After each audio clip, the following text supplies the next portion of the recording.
Students, I am going to explain you today the fourth chapter of Geography, Agriculture.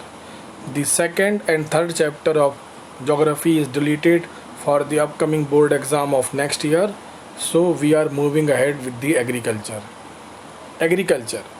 Agriculture, as we know, the backbone of the Indian economy. Okay? More than 70% of the people in India lives in village area. They all are mainly dependent on agriculture. Okay? The primary source of their livelihood, the primary source of their bread and butter is agriculture. Why? Because there are more than 6 lakhs village in India, and those people are mainly dependent on agriculture. Agriculture comes under the primary sector, as we know, and this provides raw material for the secondary sector. For example, जो हम biscuit खाते हैं उसका raw material हमको कहाँ से मिलता है? जैसे आटे की बिस्किट बनती है, उसका रॉ मटेरियल मीन्स आटा जो हमको मिल रहा है वो गेहूँ से मिल रहा है, और गेहूँ की फसल किस में आएगी? प्राइमरी सेक्टर में आएगी. So primary sector plays a very important role for providing raw material for the secondary sector. Secondary sector is mainly dependent upon the agriculture for their growth. So for the country like India, agriculture have a very important role. There are different types of farming or agriculture practice in India. Okay, depending upon the physical environment, technological issues, and the sociological and cultural atmosphere, there are different types of agricultural is practice in India. First comes primitive subsistence farming. आप question लिखेंगे, describe the types of farming. I am repeating it, describe the types of farming. So first type is primitive subsistence farming. What does it mean? This type of farming is still practiced in few pockets of India. मतलब देश के कुछ भागों में अभी भी ये farming होती है, कुछ भागों में. Okay, only some part. Primitive subsistence agriculture is practised on small patches of land with the help of primitive tools like hoe, dao and digging sticks with the family और कम्युनिटी लेबर. मीन्स बहुत छोटे से टुकड़े पर, बहुत छोटे से land पर with the help of primitive tools, मतलब हो, डाउ मतलब हल को लेकर के, और जो घरों में मौजूद टूल्स अवेलेबल हैं एग्रीकल्चर के, उनको लेकर के ही ये खेती की जाती है. और ये जो खेती होती है ये मेनली कम्युनिटी के लोग मिलकर करते हैं. कम्युनिटी के लोग मीन्स एक कम्युनिटी के 10-15 लोग मिलकर इस एग्रीकल्चर को करते हैं और उससे होने वाले प्रोडक्शन को आपस में डिस्ट्रीब्यूट कर लेते हैं. Okay, this type of farming depends upon monsoon, natural fertility of the soil, and suitability of other environmental conditions to the crops grown. इन पर ये डिपेंड करती है, किस मानसून पे, नेचुरल फर्टिलिटी ऑफ सॉइल पे. It is known as the slash and burn agriculture. Slash and burn, काटो और जलाओ खेती. ठीक है, इसके बारे में आपने पढ़ा होगा. इसके और भी नाम है, झूम एग्रीकल्चर, ठीक है, शिफ्टिंग कल्टीवेशन, ये सब इसी के नाम है. Farmers clears a patch of land and produce cereals and other food crops to sustain their family. When the soil fertility decreases, the farmers shift and clear a fresh patch of land for cultivation. This type of shifting allows nature to replenish the fertility of the soil through natural processes. Land productivity in this type of agriculture as low as the farmer does not use fertilizers or other modern inputs. It is known by different names in different parts of the country. तो क्या होती है slash and burn agriculture? कि कुछ लोग मिल कर के किसी एक प्लेस के क्या करते हैं, पेड़ों को काट देते हैं. पेड़ों को काटने के बाद उनको जला देते हैं, और जलाने से जो उनकी राख मीन्स ऐश बचती है उसको उसमें ही क्या करते हैं, सीड्स को बो दिया जाता है। क्लियर है? मीन्स चूँकि जो ऐश बनती है, राख बनती है इन पेड़ों को जलाने से, वो फर्टाइल होती है, तो इस के कारण 2 से 3 साल तक इसमें खेती करना पॉसिबल होता है। ठीक है? After 2 to 3 years this soils started to lose its fertility, then the people had to move for another place for shifting cultivation for their livelihood। इसीलिए इसका नाम शिफ्टिंग कल्टीवेशन पड़ा है। ठीक है? क्योंकि ये खेती एक जगह से दूसरी जगह तक लोग शिफ्ट करते हुए करते हैं। ठीक है? लिखा हुआ है इसमें, farmers clear a patch of land and produce cereals and other food crops to sustain their family. ठीक है? तो मेनली ये जो एग्रीकल्चर है इसमें प्रोडक्शन बहुत लो होता है। क्यों होता है? Because no modern farming of methods, no fertilisers, no tools, and not so much capital is infused in this type of agriculture. So that's why the production is very low. Only the people can have their food for their family members. That's why it is known as primitive subsistence farming। केवल अपनी family का खाने पीने की ज़रूरतों को पूरा करने के लिए ये खेती की जाती है। इसका नाम अलग अलग जगह पर अलग अलग है। It is zooming in northeastern states like Assam, Meghalaya, Mizoram and Nagaland, Pamlu in Manipur, Deepa in Bastar district of Chhattisgarh and Andaman Nicobar and Island। तो इसका अलग अलग नाम है अलग अलग जगह पे।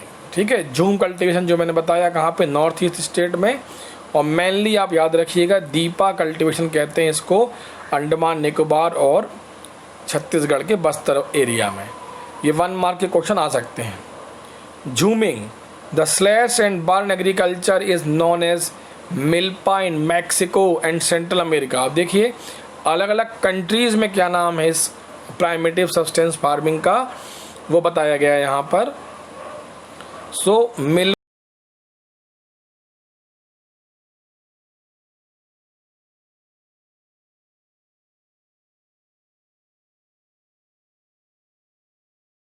आपको इतने नाम याद रखने की ज़रूरत नहीं है। आप मेनली याद रखेंगे milpa in Mexico and Central America, और इंडिया के जो मैंने नाम आपको बताए हैं दीपा इन बस्तर, और यहाँ याद रखेंगे बेवार और दाहिया इन मध्य प्रदेश। ये लिखा हुआ है सेकंड पैराग्राफ में, बेवार या दाहिया नाम इस खेती का कहाँ पर है, मध्य प्रदेश में। इतना आपके लिए पर्याप्त याद रखने के लिए 1 मार्क के लिए। ये देखिए ये पिक्चर बनी हुई है फिगर 4.1 में कि जलाया जा रहा है पहले वहाँ के ट्रीज़ को, प्लांट्स को, या उस लैंड में जो भी चीज़ें पड़ी हैं, और उस आइटम को जलाने के बाद जो राख बचती है उस पर ही खेती की जाती है सीड्स बोकर के। ठीक है? तो 2-3 साल तक करना पॉसिबल होता है और तब तक उसकी फर्टिलिटी बढ़ी रहती है। Rinjha lived with her family in a small village at the outskirts of Dipu in Assam. She enjoys watching her family members clearing, slashing and burning a patch of land for cultivation. She often helps them in irrigating the fields with the water running through a bamboo canal from the nearby spring. She loves the surroundings and wants to stay here as long as she can. But this little girl has no idea about the declining fertility of the soil, and her family search for fresh a patch of land in the next season. They have given a story about a girl who lived in the Assam, जहाँ पर ये agriculture practice की जाती है। ठीक है? Next comes intensive substance farming. अब देखिए प्राइमेटिव से किस में आ गए हम, इंटेंसिव में। Primitive only use for their own family members with the primitive tools with the community labour. लेकिन अब इंटेंसिव में देखिएगा आप, इंटेंसिव एग्रीकल्चर होती है हाई पॉपुलेशन वाले एरिया में। Y?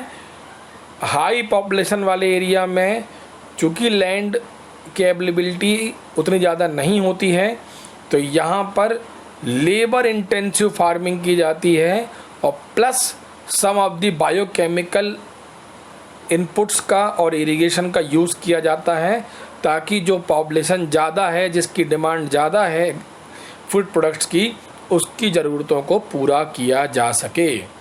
This type of farming is practised in areas of high population pressure on land.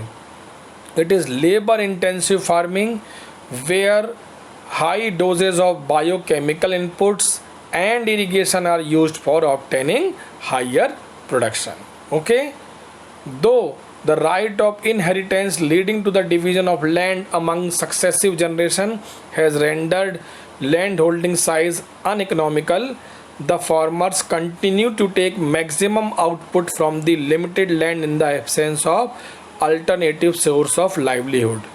Thus there is a enormous pressure on the agriculture land. अब ये बात लिख रहे हैं यहाँ पर, चूँकि भारत में क्या है, राइट ऑफ इनहेरिटेंस, कि हमारे यहाँ पर फैमिली के मेंबर्स के बीच में ज़मीन का बंटवारा हो जाता है, ठीक है ना, कि एक फार्मर, उसके 3 बेटे हैं और उसके पास 3 एकड़ ज़मीन है, तो जब तक वो 3 एकड़ ज़मीन में तीनों मिल कर के काम करते हैं तो प्रोडक्शन ज़्यादा हो पाता है।